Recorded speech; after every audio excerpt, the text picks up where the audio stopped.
Tumayo na po tayo at tayo po'y mananalangin. Ama namin Diyos, Ama na makapangyarihan po sa lahat.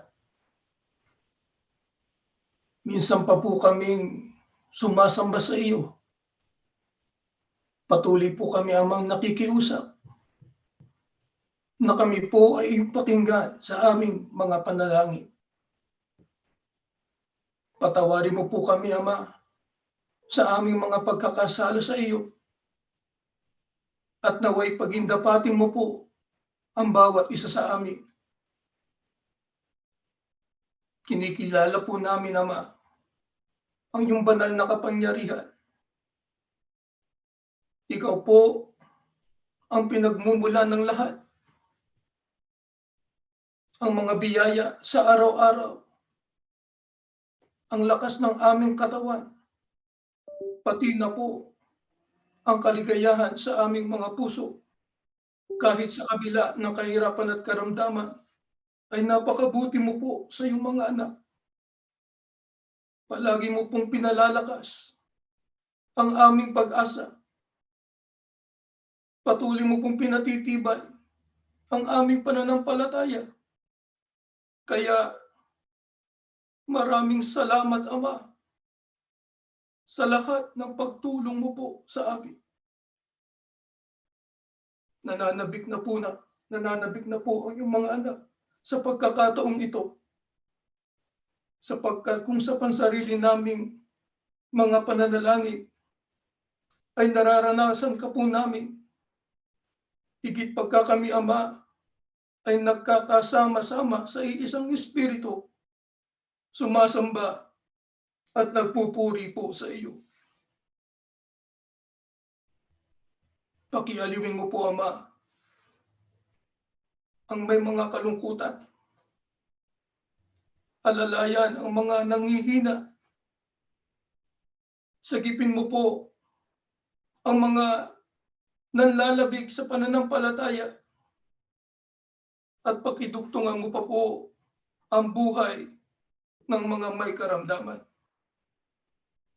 Yahuwah na aming Diyos, pakitanggapin mo po ang aming inihandang abuloy, patuloy na magamit sa paglilingkod po sa iyo at sa lalo pang ikalalaganap ng iyong mga salita.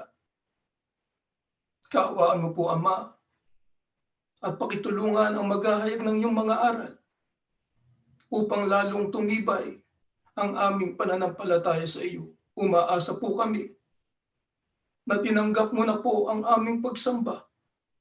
Hinihiling po namin ito sa pangalan ng Panginoong Yahushua na aming tagapagligtas. Amen.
Ang ating paksa, tinatawagan tayo ng Panginoon Diyos na si Yahuwah na pakinggan ang kanyang mensahe upang hindi tayo o hindi mawala ang pribilehiyong makatanggap ng kaligtasan sa araw ng pag-agaw o rapture, pag-agaw sa mga tunay na kay Yahushua. Sa kasaysayan po ng Biblia ay may mga ibinukod ang Diyos, pinili ang Diyos. Pinangakuan niya ng mga pagpapala at tinanggap nila. Pero sa bandang huli, ang ilan sa kanila, kung hindi man lahat, ay napahamak sapagkat kanilang binaliwala, hindi pinahalagahan yung biyayang kanilang natanggap sa Panginoon Diyos. Marami po yan. Maging sa kasaysayan ng bayang Israel, mga pinagpala, pero sa huli ay kanilang tinalikuran ang biyaya na kanilang nakamtan. Na sa dami ng tao sa mundo, isipin ninyo, ay kanilang hindi naisip na sila'y naibukod na ng Diyos, pero sa wakas, nawala yung kanilang inaasahan na kaligtasan at pagpapala maging sa buhay na ito. Ang ating Panginoong Yahushua sa huling araw na ito, sa panahon ng siya'y mangaral, ay ating madarama sa pamamagitan ng pagbabasa ng mga talata ng Biblia na kung saan ang ating Panginoong Yahushua ay nagmamahal, iniibig, kanyang laging nasa isip ang kaligtasan ng kanyang mga alagad. Kaya ang Panginoon Diyos ang siyang ating dapat na kikilalanin, na siyang mayroong ganitong uring damdamin. Kaya kanyang isinugo ang kanyang anak sapagkat ang ibig niya, ang tao ay magtamo ng kaligtasan at higit sa lahat, magtamo noong pangakong makapiling siya sa bayang inilalaan niya sa magiging mga mapalad. Ang Panginoong Yahushua ng kanyang iwan, ang kanyang mga tagapaglingkod o mga kapatid, mga alagad niya, ay kanyang pinangakuan sila. Ako ang wika'y paroroon sa Ama. Babalik siya kapag ka naihanda na ang dakong kalalagyan ng kanyang mga alagad. Ang Panginoong Yahushua ay nagtiis. Ipinako sa krus, pero bago pa yon ay sa publiko ay kanyang dinanas ang pag-uusig, ang siya'y pagtawanan, ang siya'y hamakin, at siya po ay niluran hanggang sa siya ay nabayubay sa krus. Masakit at napakasakit ng kanyang dinanas, pero ang layo niya ay para ang kanyang mga lingkod na magiging karapat-dapat sa pagsalubong sa kanya sa alapaap ay maging kauri niya. Ang Panginoon ay banal, ang ibig niya sa magiging mapalad na mga tao ay maging banal din. Na yon ang magiging mga taong bubuo doon sa dalagang malinis, na yon ang sasalubong sa ating Panginoong Yahushua sa alapaap. Sa ngayon, wala pang dalagang malinis. Wala pa po. Ang iglesia ay itinulad sa dalagang malinis. Magaganap lamang yan kapag tayo po ay nakaakyat sa langit at nakasalubong siya sa alapaap po. Umaakyat tayo, pasalubong sa ating Panginoong Yahushua, saka lang natin masasabing kabilang tayo sa dalagang malinis. Dahil diyan, mga kapatid, ang biyayang ating tinanggap sapagkat tayo ay nakabilang na dito sa mga natitira pagkatapos ng matinding pag-uusig at pagsubok sa iglesia, ay marami ang hindi nakapasa, kakaunti lamang ang nakapasa. Ngayong tayo nariyan na, ano po ang kailangan nating ilagay sa ating isipan? Pakaingatan po natin ang biyaya na ating natanggap na yan. Huwag tayong matulad sa iba na mga unang lingkod ng Diyos na dahil po sa iba't ibang kadahilanan ay kanilang binitiwan yung kahalalan, yung pangako na sila'y makakasalubong sa ating Panginoong Yahushua. Kaya mga kapatid, ating pong pag-aaralan, ano po ang panawagan ng Panginoon Diyos para manatili po ang ating pribilehiyo na tayo'y makasalubong sa ating Panginoong Yahushua sa alapaap, sa araw ng kung tawagin natin, napakadakilang araw po yan para sa atin. Yang rapture na yan, yung pag-agaw sa mga kayahusya. Pakinggan natin sa unang talata ng Biblia sa ating pag-aaral, sa ikalawang Korinto, ganito nakasulat. At yamang kalakip niyang gumagawa, ay ipinamamanhik din namin sa inyo na huwag ninyong tanggapin ang biyaya ng Diyos na walang kabuluhan. Papansinin po natin yan, ho? Huwag ang wika na ninyong tanggapin ang biyaya ng Diyos na walang kabuluhan. Isipin ninyo, ho, yung mga katagang yan, may biyaya na tayong tinanggap, huwag nating tanggapin yung biyayang yon na walang kabuluhan. Tuloy natin ang basa, sapagkat sinasabi niya, sa panahong ukol, kita'y pinakinggan, at sa araw ng pagliligtas, kita'y sinaklolohan. Narito, ngayon ang panahong ukol, narito ngayon ang araw ng kaligtasan. Mga kapatid, diyan sa ating binasa ay ating mapapansin ang pahayag ng Apostol Pablo. Ano ang kanyang pahayag? Hinihikayat niya na ang mga tumanggap ng biyaya ay magtiyaga. Inaakit niya ng tumanggap ng biyaya mula sa Diyos ay mag-ingat na huwag mawala ang biyayang yon. Yan ay panawagan din sa mga hindi pa napapabilang doon sa mga pinili ng ating Panginoon Diyos. Yan ay kabilang sa mga taong hindi pa nakakapagdesisyon sa kabila marahil ng malimit nilang nadidinig ang pangangaral ng Ebanghelyo, pero magpahanggang ngayon ay hindi pa nakagagawa ng desisyon. Kailangan magdesisyon ang tao. Ano ang kanyang dapat na gawing pagdidesisyon? Yung naaayon sa kalooban ng Diyos.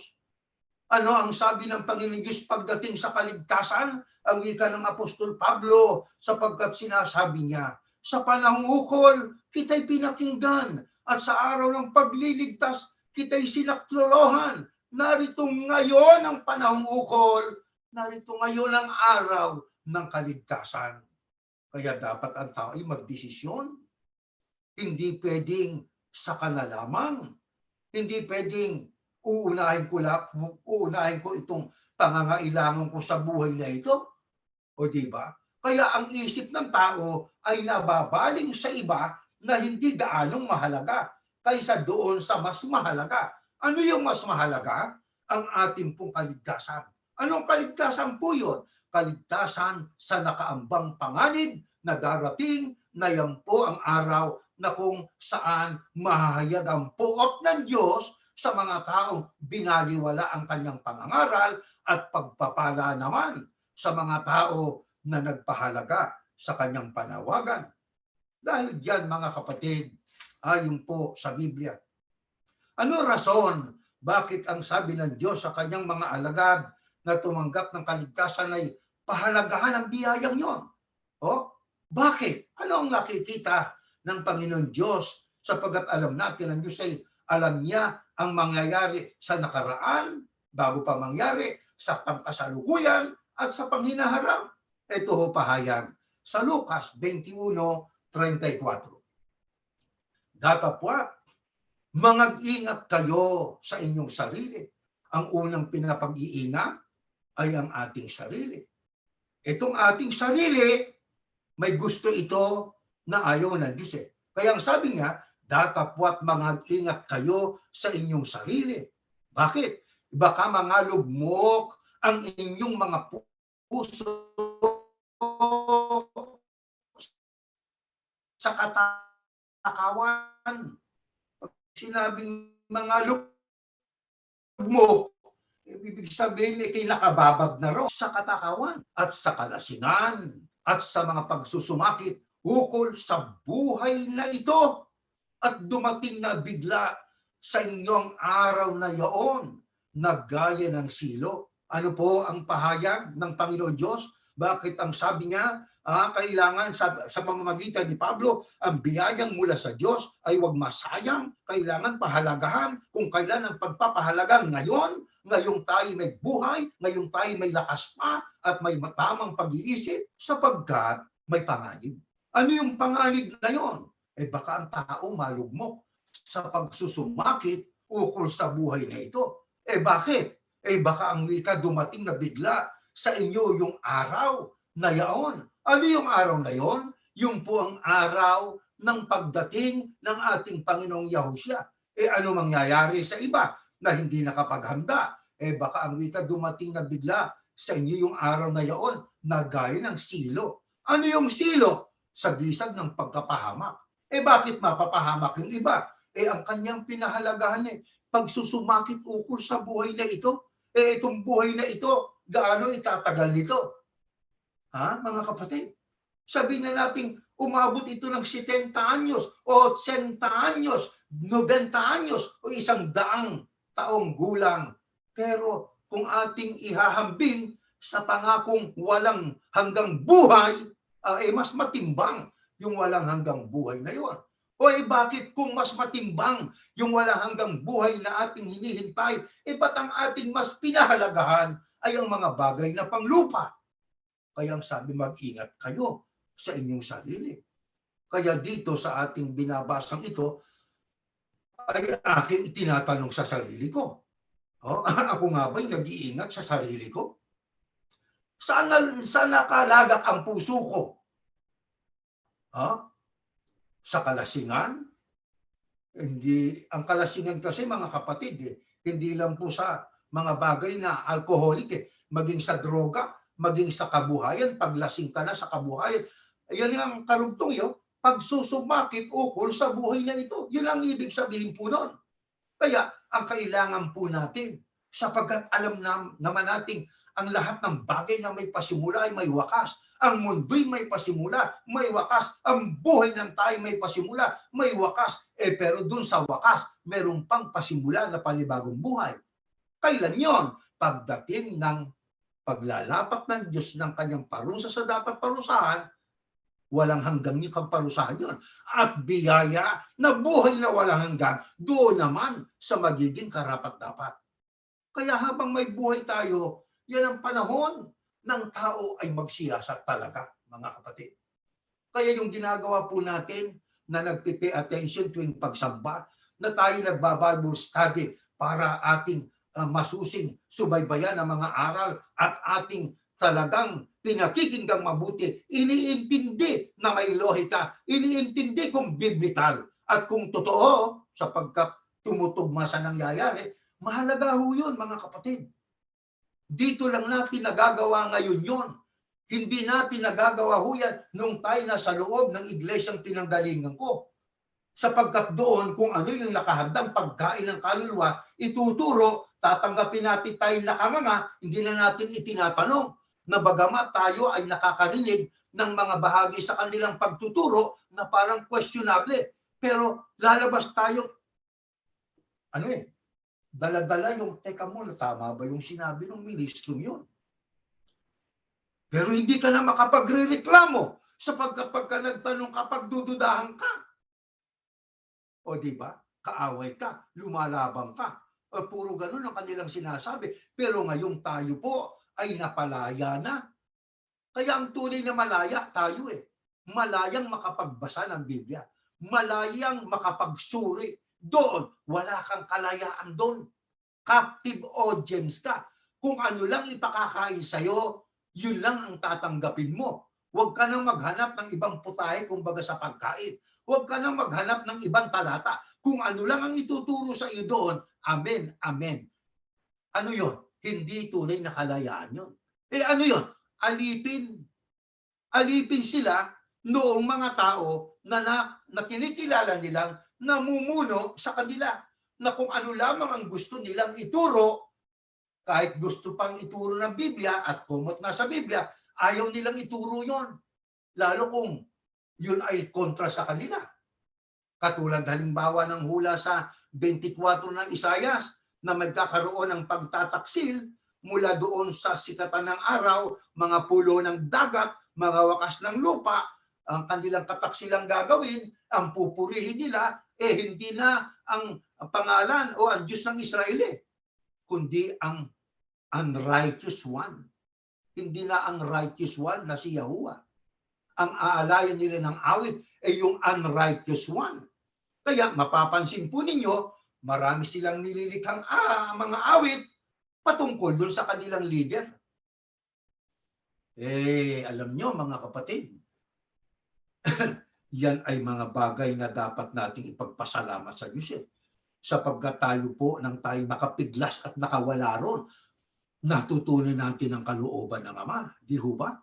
Ang matagal nang nakasulap sa Biblia na dapat ay itinuro sa atin, pero ayaw nilang ituro, nalaman natin. Kaya lumago ang ating kaalaman. Biyaya ba yan o hindi? Biyaya. Ano kailangan natin gawin? Ingatan natin yan. Paano yung pag-iingat? Ang ating sarili ay ating tanungin. Sarili ko, saan ka nakalugmok ngayon? Ang isip mo ba ay panlupa na lang? Aba, teka muna, ang lupa ay may hangganan. Ang ari-ari ang matanggap mo'y may hangganan. Lahat ng yan ay may hangganan. Mauubos din at malilipol. Aba, ay ang paghahandaan ko ang darating. Kaya tayo tinuturuan mga kapatid na ng ating focus ay doon sa darating para tayo ay huwag mabigo sa ating inaasahan sa biyayang inilalaan po sa atin. Itong pangangaral na ito ng Biblia sa ating lahat ay dapat po nating pahalagahan, mga kapatid. Bakit po? Ano po ba ang magaganap sa panahon natin bago po dumating ang kakilakilabot na wakas sa mga hindi maliligtas? Biyaya naman sa mga maliligtas. Pakinggan natin ito sa aklat po ng Timoteo. Ganito po ang ating mababasa, mga mahal na kapatid. Eto, datapwat, alamin mo ito. Ayan, no? Pinaalam sa atin, no?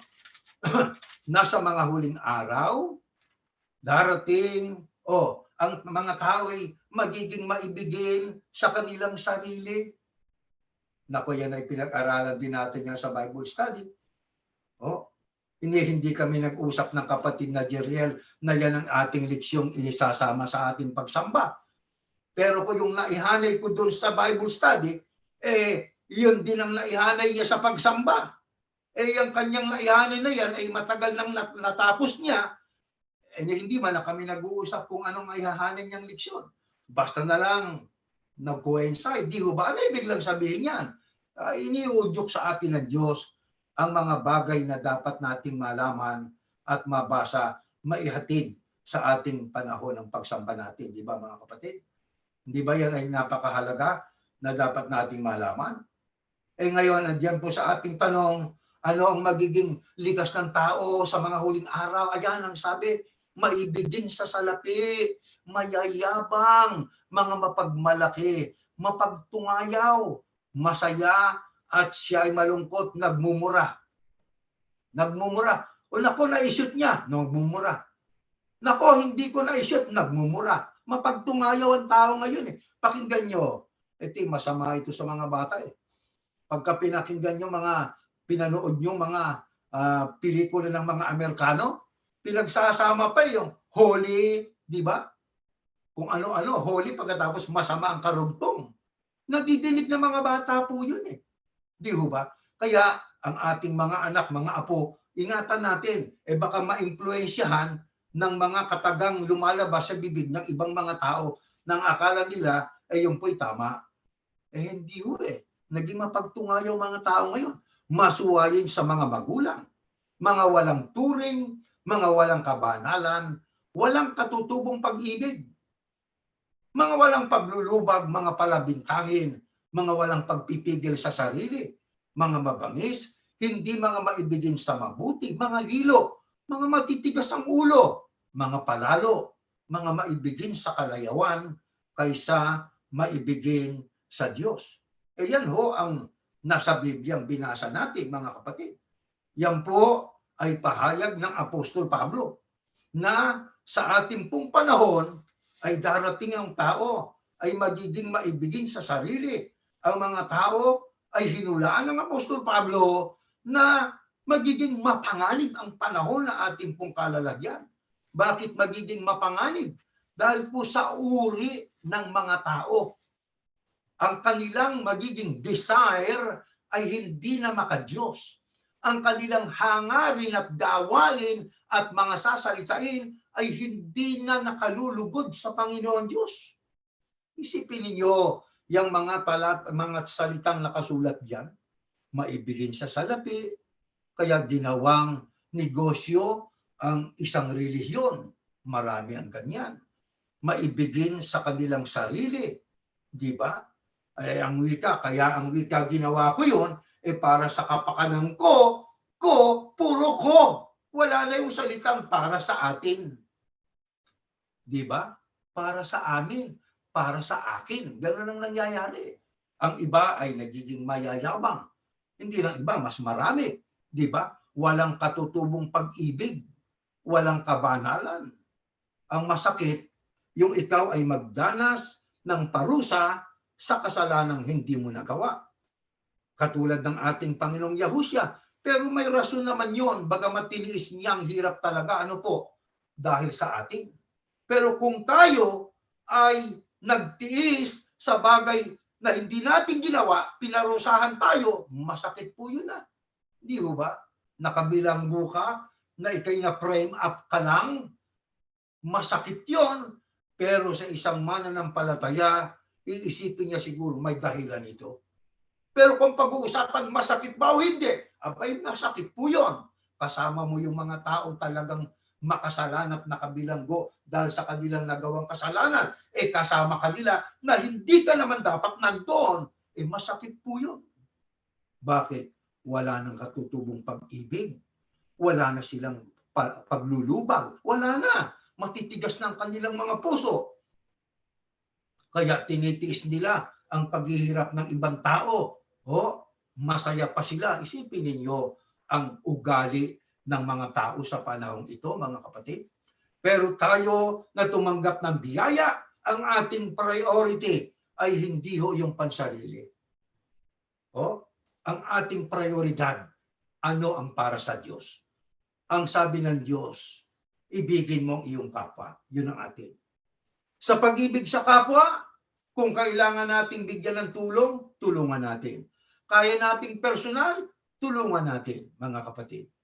May nakikita tayong talagang ika nga ay halos mamatay-matay na sa gutom, ba't hindi tayo tumigil at ibili natin ang pagkain para mapakain ang isang taong nangangailangan talaga? Yan ang damdamin ng mga tao maka-Diyos. Yan ang damdamin na dapat mataglay natin habang ating hinihintay. Una, ang kamatayan natin. Pangalawa, ang pagdating ng ating Panginoong Yahushua. Pagka ganyan, ang sarap ng pakiramdam ng ganyang tao na nakatutulong sa kanyang kapwa. Yun ang kahayagan ng tunay na pag-ibig. Yan ang damdamin ng mga tunay na kay-Yahushua, mga kapatid. Sana mataglay po natin yan. Ano po, mga kapatid at mga kaibigan naming sumasamba na hindi pa kasama sa kilusang ito. Paano natin po maipakikita sa Diyos na yung biyayang ating tinanggap ay hindi natin binabaliwala, manapay pinahahalagaan natin? Dito sa next slide, ganito nakasulat sa aklat ng awit. O Panginoon, tunay na ako'y iyong lingkod. Ako'y iyong lingkod na anak ng iyong lingkod na babae. Iyong kinalag ang aking mga tali.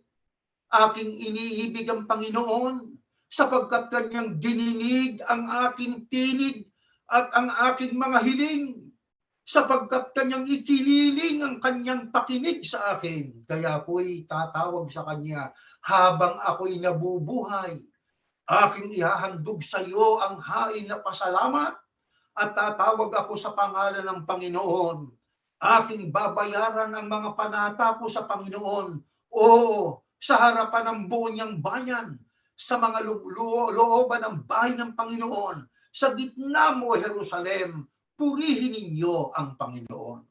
Mga kapatid, paano natin mapatutunayan sa Panginoon Diyos na hindi natin babaliwalain ang biyaya at tsansa natin na tayo makasalubong sa ating Panginoong Yahushua na sa unang pagkabuhay na mag-uli? Diyan po sa pahayag ng Haring David, mararamdaman natin ang kanyang pagtatapat sa Diyos.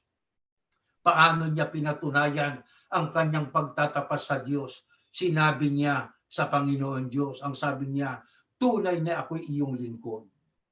Aking iniibig ang Panginoon. Bakit? Sapagkat dininig ang aking tinig, dininig ang aking mga hiling. I-apply natin yan sa ating mga sarili. Yan bang sinabi ni David, totoo rin sa atin? Opo. Marami pong beses sa ating buhay, nagdanas tayo ng kagipitan. Dumaan tayo sa pagsubok. Nakaharap natin ang matitinding problemang sapin-sapin na hindi pa tapos ang isa'y, nandyan na naman ang isang problema. Pero nang ating pong gawin ang pagdaing sa Diyos, kanyang dininig ang ating tinig at kanyang pinakinggan ang ating habag, ang kanyang tinanggap natin ang kanyang kahabagan, dininig niyang ating panawagan. Kaya anong sabi ni Haring David? Kaya ako'y tatawag sa kanya habang ako'y nabubuhay. Si David, sa yugto na sa isang bahagi ng buhay niya, nagkasala siya sa Panginoon Diyos. Pero doon sa aklat din ng awit sinabi niya, aking ikukumpisal sa Panginoon ng aking pagkakasala o kasalanan at kanya akong patatawarin. Dahil doon sa pagpapatawad na tinanggap niya mula sa Diyos, ano ang sabi niya ngayon? tatawag ako sa kanya habang ako'y nabubuhay. Ganon din po tayo, mga mahal na kapatid. Kayo ay marami kayong maikukwento sa atin, sa ating mga kakapatid, sa ating mga naging karanasan. Pero napakabait ng Diyos. Ang akala po natin nang dumating ang matinding pagsubok sa iglesia na talagang niliglig ang pananampalataya ng marami, ang akala natin ay hindi na tayo makakaalis at sa kalagayang confused. Confused sapagkat akala natin ito ng ikatlong grupo ang dadatnan ng ating Panginoong Yahusya. Pero nang mangyari ang matinding pag-uusig, naliglig ang ating pananampalataya. Umiiyak tayo, tumatangis tayo. Ano po gagawin namin, Ama? Pero nang tayo idiya at patnubay ng Diyos, yung pala mayroong panghula na matutupad. Na mula sa anak na babae ng Sion ay magbubukod ang Panginoon Diyos ng napakakaunting labi. Ngayon, doon niya ilalagay ang mga mamumuno na gaya ng dati at ang pagtrato sa mga kasamay pantay-pantay. Nangyari po yun sapagkat mayroon palang isa pang hula na matutupad mula sa anak na babae ng Sion. Dininig ng Diyos ang ating panalangin. Pinakinggan ng Ama ang ating daing sa Kanya. Kaya ngayon, panatag na tayo. Gaano kapanatag tayong mga kabilang sa very small remnant? Matatag na matatag sapagkat ang ating saligan, ang ating pundasyon ay ang salita ng Diyos, ang mga hula na nakasulat sa Biblia. Dahil diyan, anong sabi ni Haring David? Aking ihahandog sa iyo ang hain na pasalamat. Kaya si David ay mapagpasalamat sa Diyos. Naghahandog siya ng hain pasasalamat sa Ama. Yan din ang ating ginagawa. Pero ang ating ginagawang paghahandog o pag-abulay, hindi yun ay bilang paghuhulog para sa kaligtasan. Walang halaga ang kaligtasan. Salvation is priceless. Wala tayong maitatapat na halaga sa kaligtasan, mga kapatid. Wala. Ang biyayang yan atin lang pahalagahan. Itanong natin, paano ko po maisusukli sa inyo? Paano ko po masusuklihan ang kabaitan ninyo? Pagsamba, pasasalamat, paghandog, na ang tatanggap din naman ng paghandog at makikinabang walang iba kundi tayo na masusustentuhan ang ating pong pagtanggap ng mga salita ng Diyos, maipalalaganap ang mga aral ng Diyos sa apat na sulok ng mundo. At ang sabi ni David, aking babayaran ang aking mga panata sa Panginoon. Ano yung panata? Yun ang ating ilalagay yung ating sarili sa isang gampanin.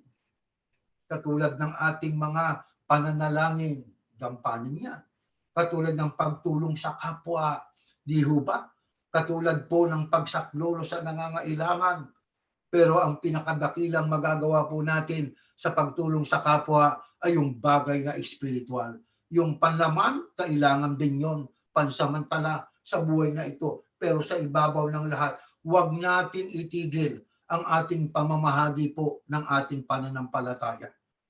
Sapagkat ang salita ng Diyos, yun po ang napakahalaga na dapat makarating po sa tao, mga mahal na kapatid. Dahil po dyan, sino ho sa mga kasama, sa mga pagtitipon at pagsamba sa Diyos na nag-aalay ng pasasalamat at paghahandog? Ang ayon sa Biblia ay may pagpapala at yon ang bibiyayain ng Diyos. Ito, pakinggan natin sa aklat po ng awit. Ako'y natutuwa ng kanilang sabihin sa akin, tayo magsiparoon sa bahay ng Panginoon na inaahon ng mga lipi sa makapidbagay ng mga lipi ng Panginoon na pinakapatotoo sa Israel upang magpasalamat sa pangalan ng Panginoon. Upang magpasalamat. Sino ang nagtitipon? Ngayon tayo sumasamba sa kanya-kanyang tahanan na yun naman ang dapat mangyari. Kaya nga, noong panahon ng Panginoong Yahusya, nang siya po'y nasa lupa pa, inabot niya yung ikalawang templo na pagkaraan na siya umakyat sa langit ay yung po ay winasak ng mga Romano 70 AD. Pero pagkatapos nun, wala kang mababasa na magpagawa ng templo. Kayo ng templo. Kung ang Diyos ay tumitira ang kanyang kalwalatian doon sa templong literal, sa templong pisikal na building, pero nang mawasak yun, kayo na ang templo. Kayo na ang templo. Sa inyo na tatahan ang Panginoon Diyos.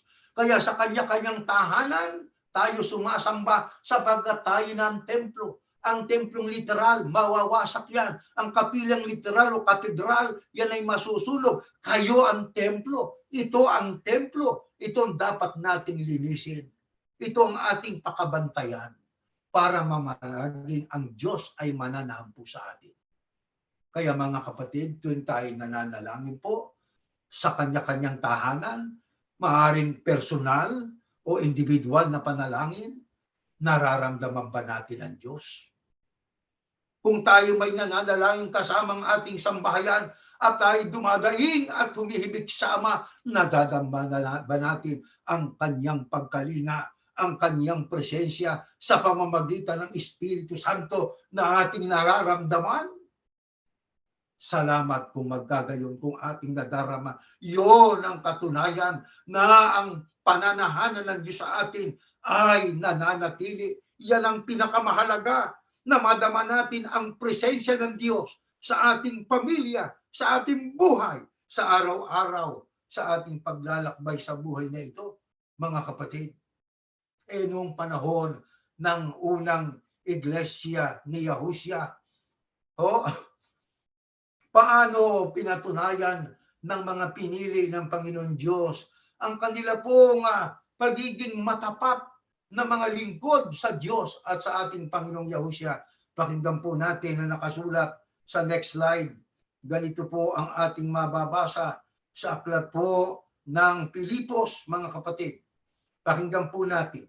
Gayman ang mga bagay na sa akin ay pakinabang, ay inari kong kalubihan. Ang yan ang salita ay si Apostol Pablo, mga kapatid. Nang sabi niya, pansinin natin, ay mga bagay na sa akin ay pakinabang. Tiyak nang iisipin natin, panglupa. O bakit? Yan ang sabi niya, may kapalit kasi yan ay inari kong kalugihan alang-alang sa Mesiyas o sa Kristo. Sa makatwid, meron siyang dalawang pinamilian. Maging kay Yahushua ka ba? O ikaw ay sa mundong ito? Kung sa mundong ito, ang iisipin mo ay yung mga bagay na pangmundo. Pero si Pablo, alam natin si Pablo, dati makamundo Dati utusan yan ng mga pinuno, ng mga Pariseyo at mga tagapagturo ng kautusan para usigin ng iglesia. Di ho ba? Kaya nasa isipan niya noon, pakinabang na panlupa.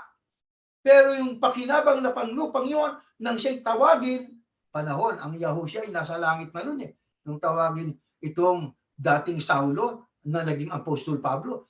Anong ginawa niya dun sa mga pakinabang sana? Inari kong kalugihan. Bakit? Sapagkat may mas mahalaga. Ano yung mas mahalaga? Alang-alang sa Kristo. Tuloy natin ang basa. Oo nga. At ang lahat ng mga bagay inari kong kalugihan dahil sa dakilang kagalingan ng pagkakilala sa Kristo Yahushua na Panginoon ko. Napapansin ba ninyo ang pagbabago ng pananaw ng Apostol Pablo? Ang mga bagay ay inari kong kalugihan dahil sa dakilang kagalingan ng pagkakilala kay Kristo Yahushua o sa Mesiyas. Na alang-alang sa kanya'y tiniis ko ang kalugihan ng lahat ng mga bagay at inari kong suka lamang upang tamuin ko ang Kristo. Nakita niyo ang kapalit ng pakinabang na panlupa sana sa panig ni Pablo. Pero yun ay inari niyang suka lamang. Ibig sabihin, binaliwala niya yon. Mahalaga ba yung binaliwala niya? Mahalaga po yun. Pero mas mahalaga ang kanyang natamo. Ano ang kanyang natamo? Upang tamuhin ko ang Kristo. Ay, ibig sabihin, nakilala niya ang Panginoong Yahushua na dati mang-uusig siya sa mga alagad ng ating Panginoong Yahushua. Isipin ninyo yung nangyari kay Apostol Pablo. Nangyari din ba yan sa marami sa atin? Aba, opo. Hindi naman sa pag-aano eh. Ako'y tawagin sa iglesia, mga kapatid. Na yun ang ikatlong grupo, matino yun noon. Yun matino talaga yun. Pinamili ako, pag-aaral mo o iglesia mo? Pinayayaman mo si Manalo. Sabi ng tatay ko. Ang sagot ko sa tatay ko, tatay, maililigtas po ba ninyo kaluluwa ko? Naggalit ang tatay ko, lumayas ka rito. Kaya ako'y pinalayas ng tatay ko.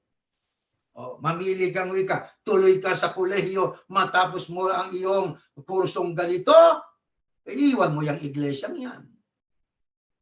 Yun ang sabi ko. Kung may gagarantiyan ninyo tatay, maililigtas nyo kaluluwa ko, ay pipirmi po ko, iiwan ko po itong iglesia.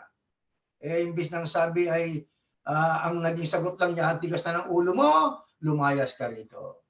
Ayun, lumayas ako. Gaano pa karaming kapatid na nang tayo tawagin sa ikatlong grupo ng iglesia na hindi pa natupad itong hula na magkakaroon ng remnant, very small remnant na mangyayari pa mula sa ikatlong grupo, ang dami natin. Tinakwil, pinalayas ng mga magulang, pinalayas sa trabaho siguro, inusig pa, binugbog pa. Tinis natin yon para tayo makasunod sa ating Panginoong Yahushua. Kaya kung yan ay totoo, yung talatang yan kay Pablo, totoo rin yan sa maraming kaanib sa loob ng iglesia. Ngayon ang iglesia ni Cristo noon. Di ho ba mga kapatid? Ang daming mga dinanas tayo, pero lahat ng yun ay tiniis natin. Ano ang inilagay natin sa ating isipan? Lahat ng iyan ay pansamantala. Lahat ng iyang pag-uusig pansamantala. Titiisin ko ito sapagkat ang akin namang matatamoy higit na higit sa lahat ng mga ito. Totoo ho yan mga kapatid. Ano ang matatamo natin na higit sa lahat ng mga bagay sa buhay na ito? Pakinggan po natin ito mga mahal na kapatid. Ang kasunod na talata. Ganito ho ang ating mababasa sa aklat po na sinulat ng Ebanghelistang si Mateo, atin pong pakinggan. Sapagkat ano ang pakikinabangin ng tao kung makamtan niyang buong sanglibutan at mawawalan siya ng kanyang buhay? Tanong ng ating Panginoong Yahushua. Sige, ano ang iyong pakikinabangin? Makamtan mo man ang buong sanglibutan, mawawalan siya naman ng buhay. Tuloy natin ang basa. O ano ang ibibigay ng tao na katumba sa kanyang buhay? Nakita niyo mga tanong na yan? Yan ang kung tawagin natin mga rhetorical question na nandiyan na rin ang kasagutan. Wala tayong maibibigay na katumbas ng ating buhay. Ano pa sabi sa 27? Sapagkat ang anak ng tao ay pariritong nasa kaluwalhatian ng kanyang ama na kasamang kanyang mga anghel. At kung magkagay, bibigyan ng bawat tao ayon sa kanyang mga gawa. Alam nyo, yung Kapitulo 16 ng Mateo, yan ay pahayag ng ating Panginoong Yahushua. Ang kanyang tanong, ano ang mapapakinabang mo? Tao, makamtan mo man ang buong sanglibutan, mapapariwara naman ang iyong kaluluwa. Yan ang tanong.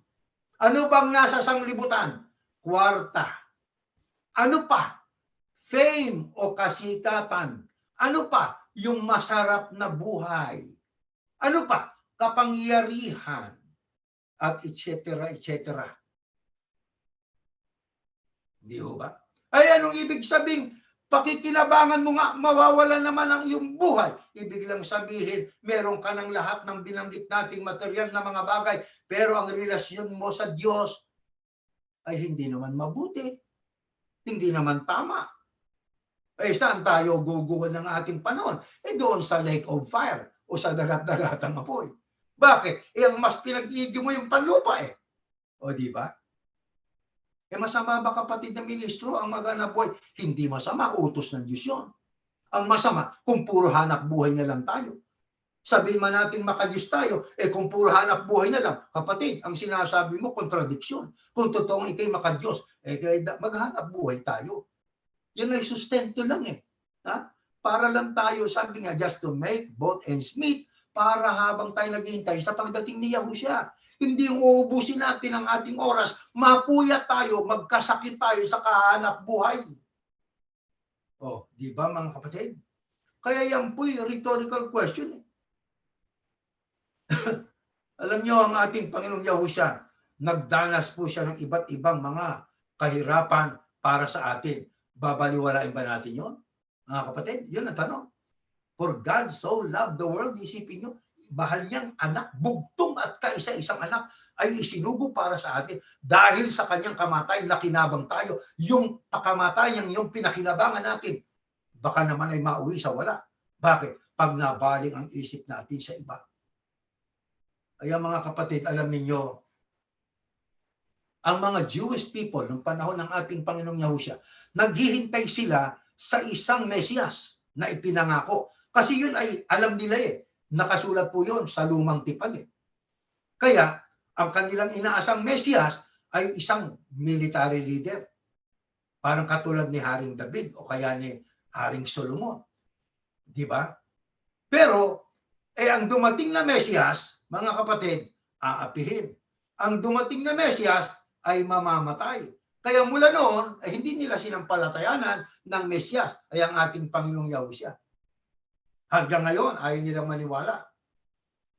Kaya ang ating Panginoong Yahushua, pag binasa ninyo ang buong chapter ng Mateo chapter 16, diyan niya sinabi sa mga tao, gaano ang mapapakinabang mo. Makamtan mo man ang buong sanglibutan, pero mawawala naman ang kaligtasan mo.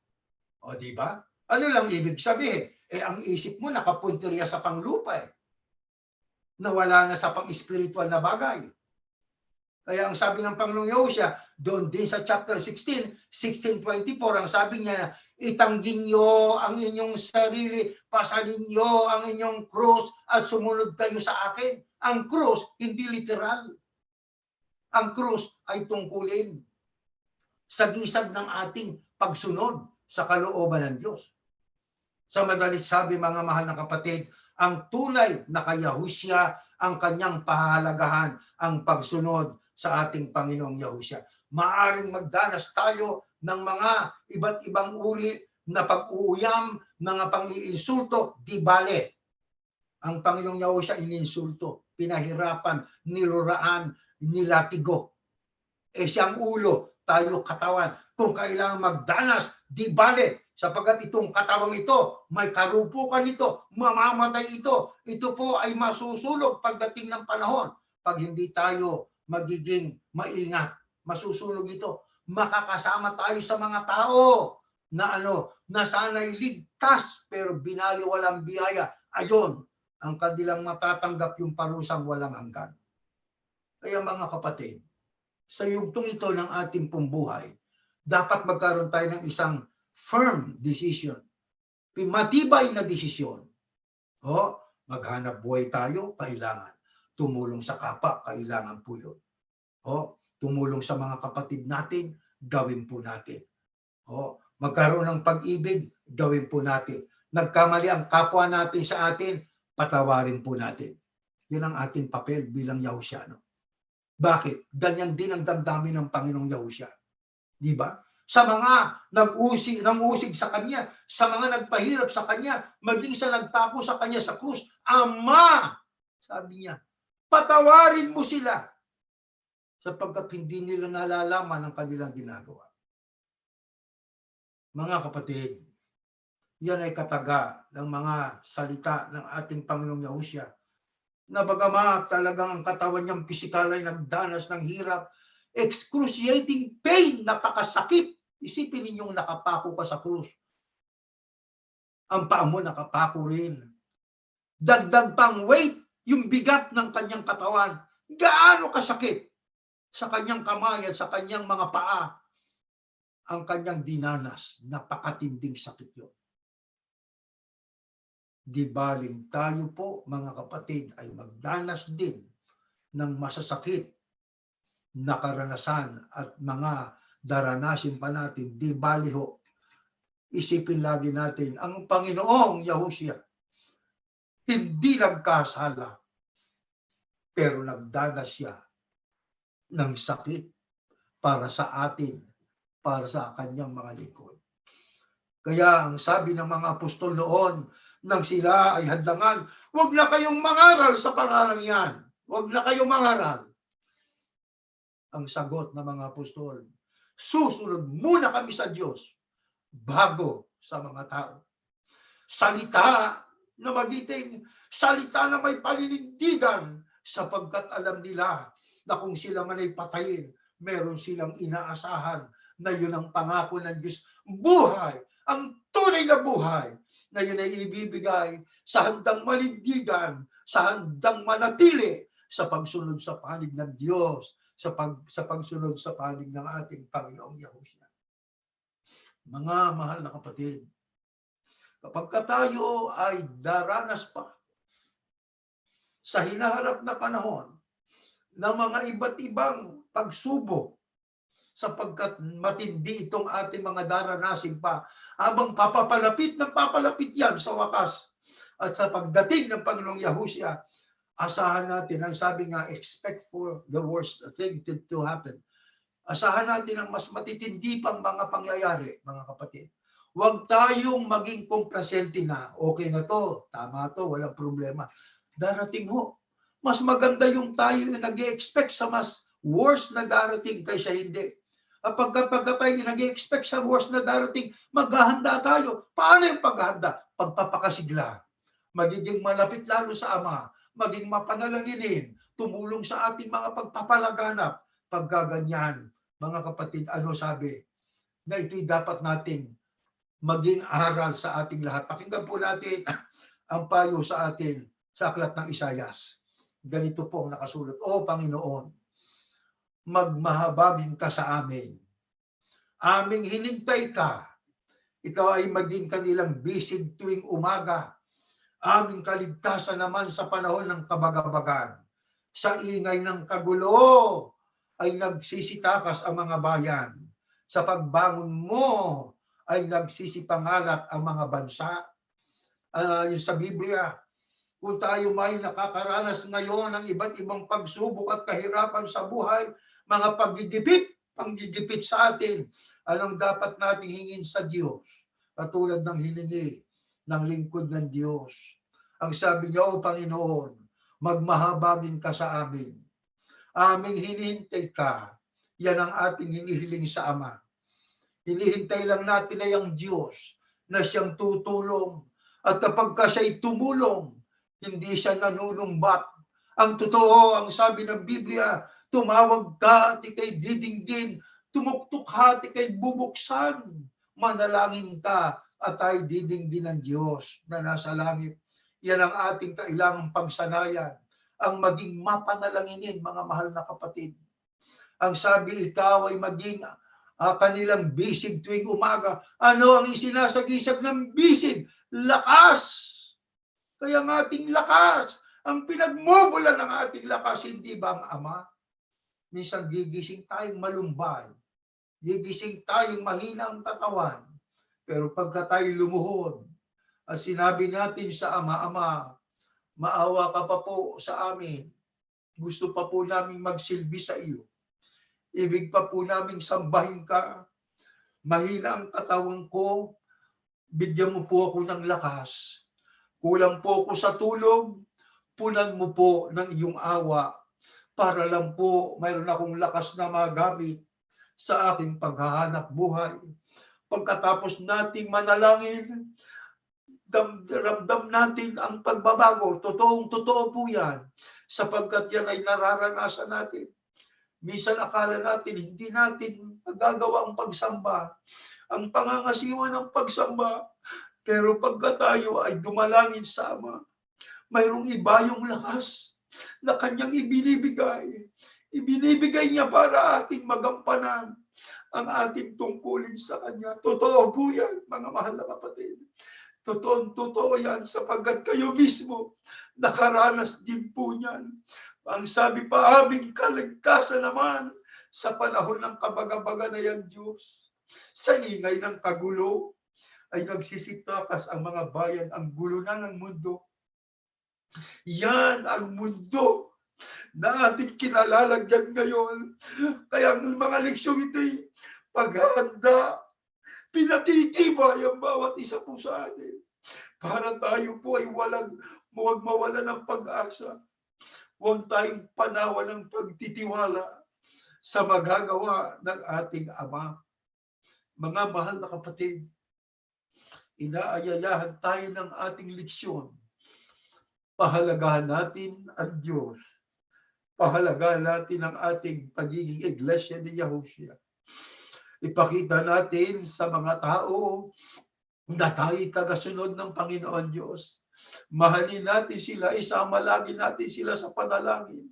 Sapagkat, ang sabi nga sa ibang talata ng Biblia, ang nadinig nyo ng pabulong ay inyong isigaw. Pag sinabing ang nadinig yung pabulong, tayong pinagkalooban ng pagkaunawa, i-share natin sa iba po yan. Huwag nating payagang hindi natin ma-share ang ating pananampalatayang ito na siyang nagbigay sa atin ng kapanatagan. Di po ba? Panatag tayo sapagkat hindi tayo sumusuntok sa hangin. Alam natin ang ating ginagawa ay may batayan sa Biblia. Alam natin ang ating ginagawa ay may saligan na pundasyong matibay, ang salita ng Diyos na nakasulat sa Biblia. Nagsabi ng Panginoon Diyos, kapag ang aking bayan tumalikod sa kanilang kasalanan at sila'y di dadaing sa akin, didinggin ko mula sa langit ang kanilang mga panawag at daing. Yan ang kailangan natin na ating pong pagsanayan, mga kapatid, habang tayo naglalakbay sa buhay na ito hanggang sa dulo pa roon, kung hanggang kailan tayo ibig ng Diyos na maglingkod pa sa Kanya. Tumayo po kayo at tayo po ay mananalangin, mga mahal na kapatid. Ama, na makapangyarihan ka po sa lahat, salamat po ng marami sapagkat ang mga aral mong ito ay sadyang napakahalaga sa amin. Kaya lang kami lumalakas ang pag-asa dahil sa mga salita mo. Alam mo kasi namin ang salita mo ay matibay pa sa langit at lupa. At ang gusto mo, ang biyayang aming pong natamo sa kabila ng napakaraming tao ang ibig na makaunawa. Pero yung mga ibinukod mo lamang, ang siyang iyong pinagkaloobang makaunawa. Kaya kami sumasampalataya. Kahit kami kakaunti sa bilang, kami kakaunti, ang siya mong laging pakikinggan sa aming mga pagdalangin, sa aming mga pagtawag po sa iyo. Ama, hindi po namin alam kung anong darating pa sa unahan namin. Gaano pa kahirap ang aming kakaharaping buhay. Gaano pa katinding mga sakit ang darating pa sa amin. Subalit, ilaakit mo kaming magkakapatid. Sa iyo kami umasa. Huwag kaming malugmok sa sanglibutan sa buhay sa lupang ito, sapagkat ang buhay namin ay pansamantala lamang. Naglalakbay po kami sa mundong ito. Hindi ito ang aming tunay na tahanan. Kung kaya kami may nagdaranas ng iba't ibang hirap at mga pakanumpayan, amin pong itingal ang aming mata sa langit. Sa iyo kami tumawag. Sa iyo kami tumaig. Sapagkat ikaw ang Diyos na handang kumalinga upang kami makapagpatuloy sa paglilingkod sa iyo. Ay purihin ka, Ama. Kinikilala namin ang iyong kapangyarihan. Kinikilala namin ang iyong kadakilaan. Kinikilala namin, Panginoon, na ikaw lamang ang iisang Diyos, na ikaw ang Panginoon Diyos na si Yahuwah, ang handang sa amin ay tumulong at sumubaybay hanggang sa dulo pa rin ng aming buhay. Purihin, Panginoon, ang iyong pangalan. Sumasampalataya kami. Tinanggap mo ng aming pagsamba mula sa kanyang mga tahanan. At aming ipinapanalangin ang buong sangkatauhan na sana'y sila manay makabahagi rin sa iyong mga salita at mula roon ay makaunawa at sumampalataya, makasama sa paghahanda sa napakadakilang araw ng pagsalubong sa Panginoong Yahushua. Ito hinihiling namin sa ngalan po ng iyong anak, ang Panginoong Yahushua HaMashiach. Amen.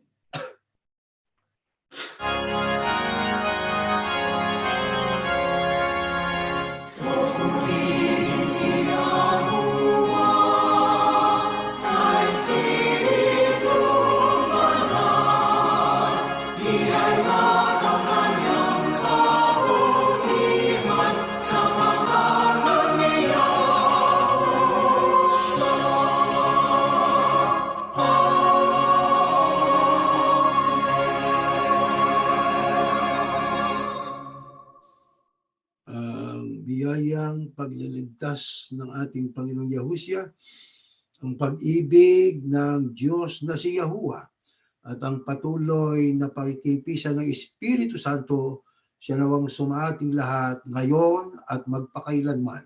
Amen. Meron tayong mga tagubilin po, i-share natin ang ating pong pagsamba, Bible study. Yan o, may number tayo dyan, 403-356-689. Ang ating donasyon, abuloy, doon po sa churchofyahushua.org. At ang ating pong, sabi nga, you can also share our website at www.churchofyahushua.org, which contains our declaration of faith and links to the latest worship service and videos. Our Bible studies will continue our declaration of faith in our 1001 billion questions. Growing Up Yahushua can be viewed via YouTube and Facebook, at saka yan po patuloy nating ipanalangin ang buong sangkatauhan, mga leader po ng mga bansa. Ang sabi nga po riyan, that we may live a quiet and peaceful life with all reverence toward God and with proper conduct. Hanggang dyan po at tayo natatapos.